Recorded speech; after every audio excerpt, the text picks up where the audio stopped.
તો કેમ છો મિત્રો, મજામાં જશો? તો મિત્રો અત્યારે આપણે આવી ગયા છીએ રસોડામાં, કેમ કે સવારે વહેલા 5 વાગ્યાના કામ કરવી છે. તો અત્યારે અમારે રસોડાનું કામ ચાલુ થઈ ગયું છે અને અહીંયા દાળ પણ થાય છે. તો મિત્રો આજે બનાવવાનું છે 1200 માણસનું રસોડું, તો થોડીક વાર લાગશે. તો મિત્રો હવે આપણે અહીંયા ચટણી પણ બને છે અને અહીંયા ભજીયાનું રબડું પણ બને છે અને અહીંયા ચટણી મૂકી દીધી છે. અહીંયા ગોટા છે અને અહીંયા બધું બનાવે છે વસ્તુ. અને મિત્રો આ બાજુ રોટલીની પણ બનાવે છે, અહીંયા ગરમા ગરમ રોટલી. અને અહીંયા અમારા હાજીભાઈ પાણી કાઢે છે બહાર. અને અહીંયા દાળ અને બટેકાનું શાક છે. અહીંયા આપણું બધું સીધું છે. તો મિત્રો અમે પણ અત્યારમાં કામે લાગી ગયા છીએ અને આજે થઈ ગયું છે થોડુંક મોડું. તો અત્યારમાં આમાં દાળ બની ગઈ છે અને મિત્રો હવે આપણે આગળ ચૂલા જ્યાં છે તેમાં દાળ પણ કમ્પ્લીટ થઈ ગઈ છે અને બટેકાનું શાક પણ કમ્પ્લીટ થઈ ગયું છે. તો મિત્રો અત્યારમાં પહેલાં હવન પણ કરી દીધો છે શાકમાં. તો દાળ પણ કમ્પ્લીટ વઘાર કરી નાખ્યો છે અને બીજો વઘાર મૂકી દીધો છે. તો આ છે દાળનો વઘાર, તેમ કે બધા હવેદ પણ એમાં છે અને મસાલા પણ નાખી દીધા છે. તો મિત્રો અત્યારે થોડોક દિવસ ઉગી ગયો છે અને થોડોક 10-11 વાગે છે, તો પણ હું પણ આંટો મારવા આવી ગયો હતો. અને કેમ કે અત્યારે બધા કામ કરે છે તો પણ હું પણ ઘડીક બહાર આવ્યો છું આરામ કરવા. અને પછી પાછું અહીંયા રાજુભાઈ ભજીયાના રબડા ભરે છે. તો એ છે મેથીના ગોટા અને અહીંયા બને છે ભજીયા, કેમ કે મરચાંના છે, ગોટા છે, પથરીના પણ છે બટેકાની. અને અમારા અહીંયા એક રસોડાનું એક તાવડો અહીંયા ચાલુ છે, બીજો તાવડો અહીંયા ચાલુ છે, કેમ કે આજે 1200 માણાના ભજીયા બનાવવાના છે એટલે વાર લાગે એવું છે, એટલે સ્ટોક કરવો પડે એમ છે. તો હું પણ ભજીયા ખાવા માંડ્યો છું, કેમ કે મસ્ત ટેસ્ટ હતા એટલે. અને અમારા પૂરાભાઈ ભૂંગળા ખાય છે.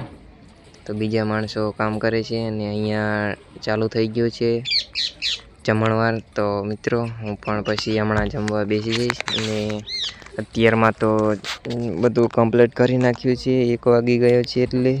અને અત્યારે આપણે બહાર આવી ગયા હતા, કેમ કે દૂધઈ રસોડામાં આવ્યા છીએ. ત્યાં એક ગામની બહાર કેનાલ ચાલે છે, ત્યાં પણ આપણે હાથ પગ ધોવા આવી ગયા હતા. આ છે રાજુભાઈનું હોન્ડા અને રાજુભાઈનું હોન્ડા લઈને અહીંયા આ કેનાલ છે, તો તેમાં આપણે હાથ પગ ધોવાની આવ્યા હતા, આમ આંટો મારવા. તો રાજુભાઈની બધા અહીંયા રસોડામાં છે, તો આપણે પણ ત્યાં જવાનું છે, કેમ કે આપણે મિત્રો આવ્યા હતા આંટો મારવા અને અહીંયા થોડોક કંટાળો હતો, તો ઘડીક બહાર આવ્યા હતા. પછી પાછું આજે આપણે પાછું જવાનું છે સાંજે ઘરે. તો ચાલો મિત્રો હવે આપણે જઈએ રસોડામાં.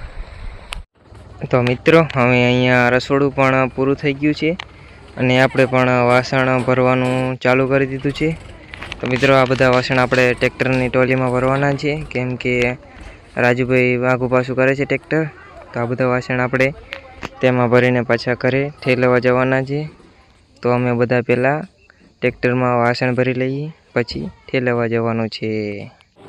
મિત્રો વાસણ તો ભરી લીધા છે, પણ અમારા રાજુભાઈએ ટોપ ગિયરમાં નાખી દીધું છે ટ્રેક્ટર અને જાય છે ગાય, કેમ કે આજે થોડુંક મોડું થઈ ગયું છે એટલે.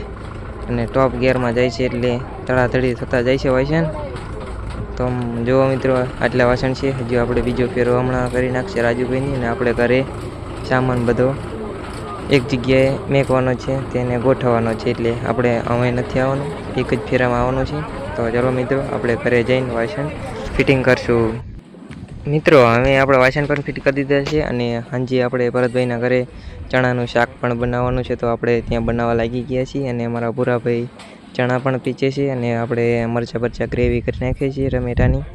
અહીંયા થાય છે રોટલા બાજરાના, કેમ કે રોટલા પણ બનાવવાના છે, એટલે રોટલા પણ ઘણા બનાવવા માંડ્યા છે અને ચણાનું શાક પણ બનાવવા માંડ્યા છે. તો ચાલો મિત્રો આપણે હમણાં જમવા બેસી જવાનું છે. તો મિત્રો વિનાભાઈ પણ આપણે 1 નંબર શાક બનાવે છે. તો અમારા રાજેશભાઈ પણ અહીંયા હલાવા બેસી ગયા છે શાક, અને વિનાભાઈ ચણાનું પાણી નાખે છે અને એનાથી મસ્ત ટેસ્ટ આવે એટલે. અને આપણે બધી વસ્તુ ગ્રેવી પણ કરી નાખી છે. તો મિત્રો હવે આપણે પણ હમણાં જમવા બેસી જઈશું, કેમ કે આજે મોડું થઈ ગયું છે. એટલે આજે રાતે 11-12 વાગે ઘરે પણ જવાનું થશે, કેમ કે બધું મેકી બેકીને જવાનું છે. એટલે તો ચાલો મિત્રો, તો હવે અમારા આવા નવા વ્લોગ આમાં આવ્યા હોય તો ચેનલને લાઈક, શેર અને સબસ્ક્રાઈબ કરી નાખજો, જેથી કરીને તમને અમારા નવા વ્લોગ તમને જોવા મળે.